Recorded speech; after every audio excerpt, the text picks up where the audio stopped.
Nah, yang perlu diperhatikan adalah gejala-gejala yang merupakan red flags nih untuk teman-teman di sini yang bisa dirasakan pasien itu adalah yang perlu ini red flags ya yang mungkin perlu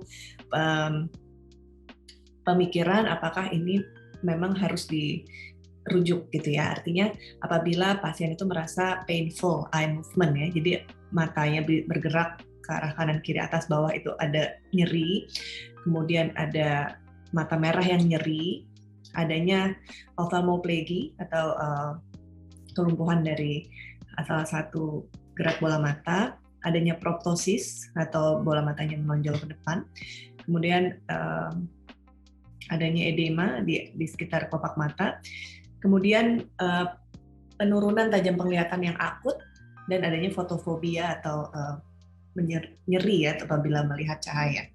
Itu adalah red flags yang perlu dipikirkan kapan pasien ini harus dirujuk ke dokter mata. Nah, apa saja yang perlu ditanyakan ke pasiennya? Yang perlu ditanyakan adalah apa datang dengan keluhan mata merah, nyeri, bagaimana nyerinya? Ada mual atau muntah atau tidak? Kemudian ada kotoran mata atau berair, kemudian ada riwayat trauma, riwayat penggunaan lensa kontak, riwayat penggunaan obat-obatan tradisional untuk mencuci mata. Ini juga masih sangat tinggi di Indonesia. Kemudian juga kita perlu tanyakan riwayat penggunaan kacamata, karena ini sangat membantu juga untuk menentukan apakah tajam penglihatannya itu turun karena memang tidak pakai kacamata atau memang ada penurunan tajam penglihatan yang akut ya. Jadi setiap kali kita melakukan pemeriksaan tajam penglihatan itu sebaiknya memang menggunakan kacamata pasiennya menggunakan kacamata begitu. Kemudian buram yang mendadak tadi, dan kalau pada bayi yang kira-kira 1-2 minggu setelah lahir itu seringkali juga mata merah atau belekan, itu kita perlu tanyakan proses kelahirannya seperti apa, karena ada beberapa penyakit menular seksual yang dapat bermanifestasi klinis di mata merah ya, dan biasanya ini perlu ditanyakan juga, terutama pada kelahiran yang spontan ya. Kalau sesar sih jarang, hampir tidak pernah malah ditanyakan. Nah, jadi ini untuk penggunaan obat-obatan tradisional dan self medication ini saya dapat jurnalnya dari India. Tetapi sebenarnya di Indonesia sendiri kalau dari praktek sehari-hari dan beberapa penelitian yang lokal ya, walaupun saya mohon maaf tidak menemukan jurnalnya untuk saya tampilkan di sini, itu masih cukup tinggi penggunaannya. Jadi yang paling sering digunakan itu adalah penggunaan air sirih ya. Kemudian kadang-kadang juga ada pasien-pasien menggunakan tanaman-tanaman lain nih, air bunga-bungaan, bunga telang dan lain-lain ya. Dan ini seringkali memperburuk kondisi yang tadinya mungkin infeksinya ringan dan malah menjadi lebih berat karena seringkali malah menjadikan infeksi sekunder. Tadinya mungkin infeksi virus, kemudian infeksi karena penyiapan dari obat-obatan tradisional ini mungkin tidak steril dan lain-lain, jadi menyebabkan infeksi bakteri yang lebih berat ya, dan atau kadang infeksi jamur dan susah diobati. Jadi ini perlu ditanyakan juga, dan mungkin bisa diedukasi untuk pasien untuk tidak mencuci matanya dengan cairan-cairan yang disiapkan secara tradisional seperti ini. Nah, tadi kita sudah bicara gejala, nanti habis ini kita akan bicara mengenai tanda-tanda apa saja. Nah, ini akan kita bahas di slide berikutnya lagi.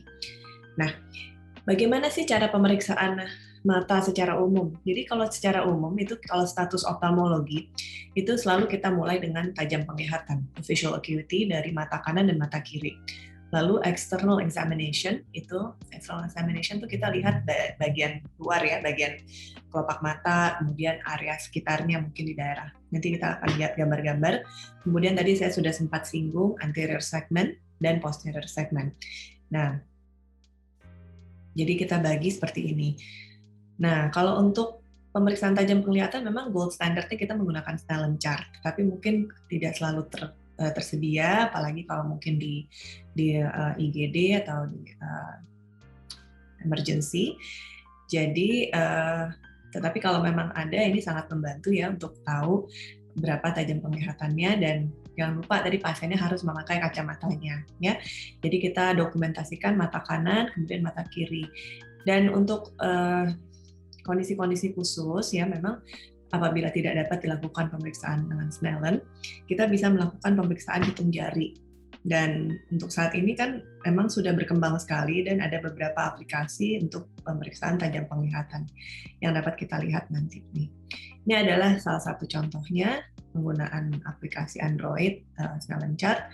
Itu sebetulnya mudah. Ini kan contohnya saja ya pasien seperti ini. Tapi kan pada dasarnya kalau misalnya pasiennya pun terbaring di tempat tidur, ini pun kita bisa pegang dengan jarak tertentu yang nanti akan dijelaskan juga di aplikasi ini gitu. Nah ini juga ada yang iOS. Nah ini sudah pernah divalidasi juga untuk penggunaannya di teleoftalmologi selama pandemi ini di tahun 2021, di jurnal 2021. Jadi ya cukup membantu untuk dalam mengevaluasi tajam penglihatan. Nah tetapi kalau misalnya tidak ada, setidaknya kita lakukan evaluasi hitung jari. Jadi hitung jari ini paling simpel. Bisa, apalagi kalau misalnya pasiennya berbaring, misalnya terbaring di bed, itu juga bisa. Jadi kita jaraknya 1 meter, 2 meter, dan 3 meter, dan seterusnya. Nah, jadi kalau pada 1 meter dia bisa menghitung jari, itu visusnya 1/60. Selanjutnya juga 2 meter, 3 meter, dan kalau memang memungkinkan ya sampai 5 meter pun mungkin kita bisa lakukan. Nah, terus kalau misalnya pasien tidak dapat membaca, tidak bisa dapat melihat hitung jari, itu kita lakukan pemeriksaan hand movement ya. Jadi jaraknya mungkin kira-kira seperti jarak yang digambar ini, kita gerakkan tangan kita ke kanan kiri dan atas bawah, kemudian kita minta pasiennya untuk menilai gerakannya itu arahnya kemana, sesuai dengan gerakan kita atau tidak. Kalau misalnya gerakannya itu sesuai, artinya persepsi pasien untuk hand movement itu masih bagus ya. Tapi kalau misalnya salah ya, misalnya kita gerakan kanan kiri tapi dia ngelihatnya atas bawah, itu berarti persepsinya hand movement tapi salah gitu. Kemudian yang lebih di bawah itu lagi, kalau misalnya hand movement pasien tidak bisa, biasanya kita berikan center ya, dengan salah satu matanya ditutup, bisa melihat perbedaan nggak ada cahaya atau tidak. Nah, ini penting sekali untuk kita dapat periksa, sekaligus kita juga korelasikan dengan pemeriksaan refleks pupil ya, dan bedakan antara apakah masih ada light perception atau no light perception gitu. Jadi mungkin dapat diulang beberapa kali dan pastikan mata yang sebelahnya itu tertutup rapat, jadi tidak ada false negatif atau false positif gitu.